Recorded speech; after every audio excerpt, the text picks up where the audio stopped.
So I'm here today to talk about something that is clearly near and dear to all of our hearts, happiness, right? But what I want to do is approach it from a somewhat unusual perspective by asking the question of whether or not can there be a dark side of happiness? Is this a really odd question to ask? Am I a hater of happiness? Where are we going here? So we know that happiness is something that's gained a lot of recent attention. We see an explosion in the scientific study of happiness, as well as this overwhelming surge of attention in the pop culture media. We see books like The Happiness Project, Stumbling on Happiness, Authentic Happiness, The How of Happiness, The Art of Happiness, and a recent favorite of mine that I discovered, Get Happy Today with a Dolphin Emerging Out of the Ocean. Not quite sure how that works.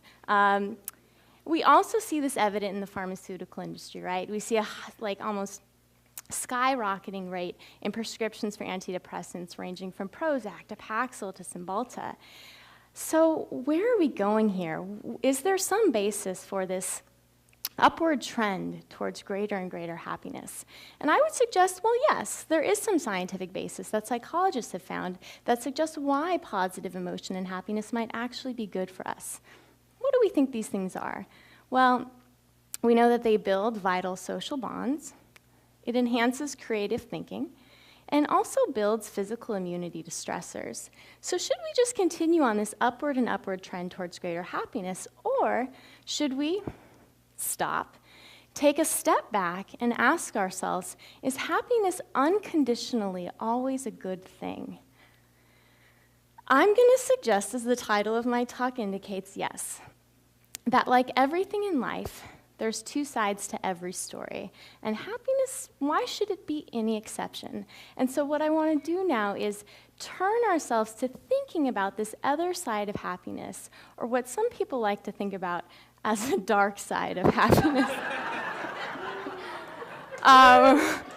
Thank you. I'm going to take us on a journey into the dark side. And I'm going to start by echoing, I think a lot of us like to echo, some of the ancient observations that philosophers knew way long before us, and we're just sort of catching up. So here's a quote by Aristotle, who had some really keen insights into the human condition about emotion. He said, "Getting angry or sad is easy, and anyone can do it. But doing it in the right amount, at the right time, and in the right way is not easy, nor can everyone do it." I want to pluck out 3 themes here and take them on our journey into the dark side of happiness. I want to look at the amount of happiness, the timing of happiness, and the way in which we become happy. So let's start to take these themes into the dark side, looking at the amount, the time, and the way. I'm going to start with this first theme, looking at the amount. Here I want to ask the question, can there ever be too much of a good thing? Well, we know that the relationship between happiness and well-being or health is not a straightforward line. In fact, it seems to look somewhat more like an upside-down or inverted U. So let me show you what I mean by that. So here we have a graph with health up here and happiness down here. So what we've seen so far is that, well, higher doses of happiness seem to be associated with greater health. Okay. But as we start to pass a critical tipping point, this truism about happiness seems to unwind, where we start to see that the benefits unravel, and they actually become associated with negative consequences. And so what might some of these be? Well, on the one hand, we see that extreme degrees of happiness are actually associated with less creativity and a greater increase in a host of negative behaviors, ranging from risk-taking to alcohol and drug use, and an increased risk of mental illness. And in my lab, we've looked at this latter cause of mental illness, specifically finding that extreme degrees of happiness are associated with an increased risk for and diagnosis of mania, which is a component of bipolar disorder. Let me give you a preview into what that looks like here. I find this quote really, really appropriate. So here we see the case for the dangers of positive emotions is made most straightforwardly by individuals with mania. Their joy is infectious, their optimism and self-confidence unbounded. One manic may give away his life savings on a whim, while another joyfully drives 100 miles an hour to a sexual liaison with a potentially dangerous stranger. So I hope what I've showed you here is that the relationship between happiness and health is not straightforward, and in fact suggests at some point there may be too much of a good thing when we get past that critical threshold. Okay, so now I want to look at the timing. Is happiness always a good thing in every context? Or can there be a wrong time for happiness?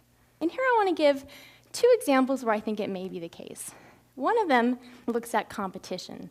So we find that situations in which people are competitive, so imagine you're trying to win an athletic tournament or beat someone on a game of chess.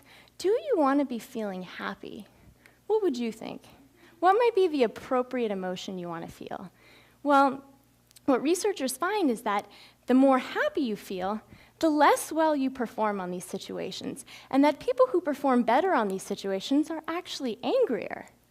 So happiness is not always adaptive in these situations. My lab has looked at the context of loss. So here we bring people into the lab, we have them watch sad movies depicting things of death and dying. It's a nice lab to be in.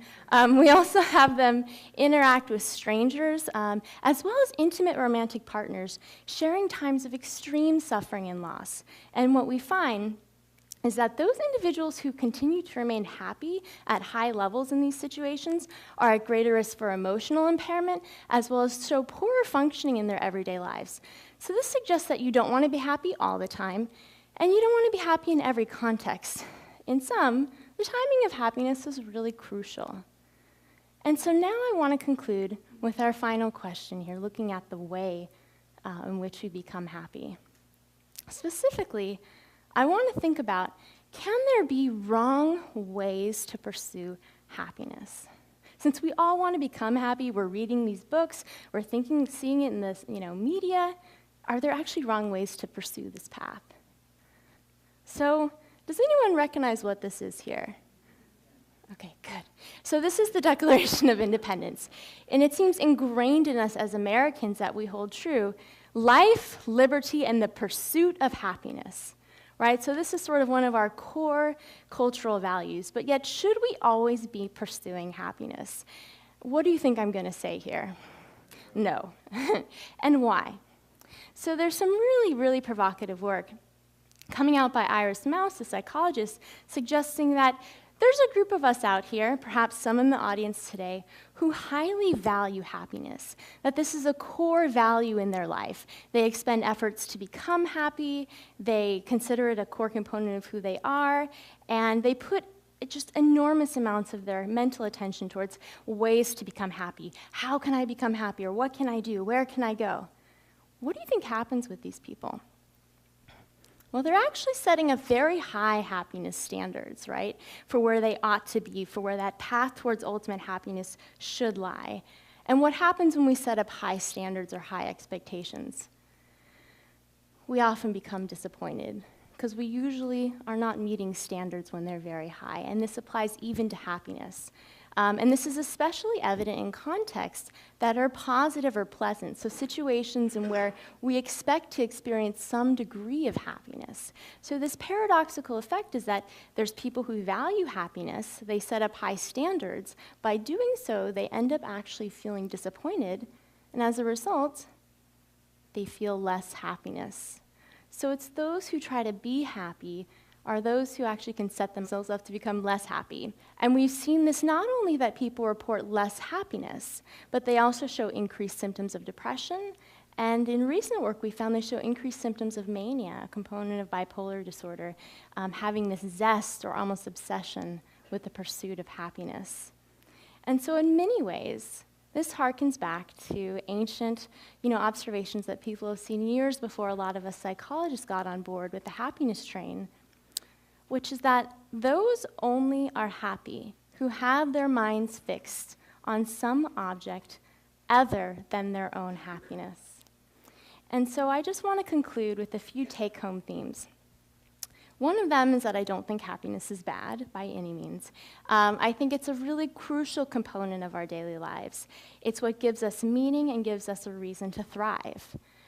But the second message I want to take home today is that happiness needs to be treated carefully. It needs to be experienced in moderation, so not too much. It needs to be experienced in the right context. So timing is crucial, and we shouldn't strive to be happy all the time, every time. And then finally, as you saw that quote there, it's really important to not be so focused on becoming happy, but instead, as many sort of ancient Buddhist traditions really strive, to just accept your current emotion state as it is, accept whatever degree of happiness you may have in the moment, and just let it come as it will.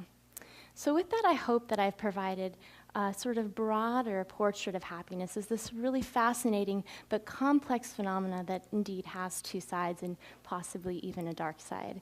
And so with that, I just want to thank you. If you want to shoot me a note, I'm right there.